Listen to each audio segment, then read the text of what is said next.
I am Jovan Goodman. I'm an ongoing case manager at St. A. Unfortunately, I think that when kids are moved, sometimes it's very sporadic, unplanned, and most of the times it's garbage bags.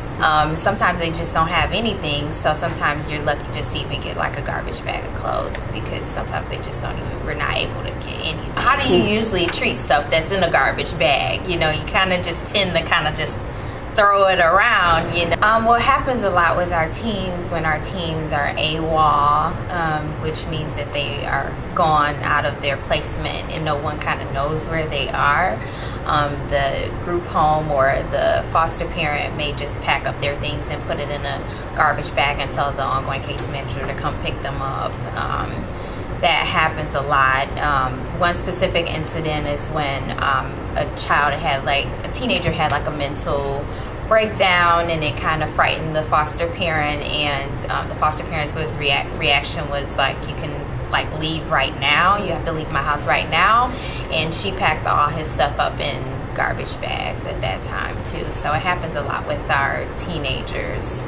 The suitcases have been such in close proximity to my particular cube, I would have probably definitely gotten one and taken it out with me to get that person's belongings, instead of just kind of dumping it off, because it kind of sends the wrong message. I think that's very symbolic to your stuff being kind of trash, you know.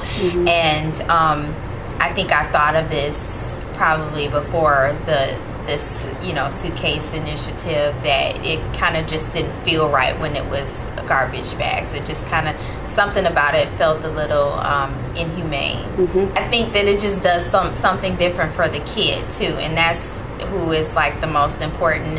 I think it's definitely smoother, and it just makes the kid feel a lot better. And I mean, we already have to move a kid, which placement instability causes so much trauma and so much of a setback in terms of adjustment. And it does feel a little different when you have like a suitcase, and it helps the child feel a little better about the move and themselves. I was actually ordered to take 2 children on a visit with their grandparent to Tampa, Florida. Actually earlier this month, and it was right before Christmas, so it was perfect. And I asked the caregiver, did they already have suitcases, and she said no. Likely they would have probably taken like just plastic bags or something like that. So in this case, I was able to get them. I took my time and really picked out 2 suitcases that I thought spoke to me. The 14-year-old boy got like this olive green color, and then the 12-year-old girl got this cool colorful one that was actually brand new. And so I dropped them off, and then I go pick them up, and they're there with their suitcases, and you know, it's their first time taking a flight. So it was interesting because they didn't even check their suitcases, because I think they thought that they were just that important, and they were like, we don't want to lose them. And they had a great time, but I think definitely having the suitcases was helpful. And it felt more so like they were a part of the flying society, you know, even though it was their first time flying, their first time experiencing something such as this.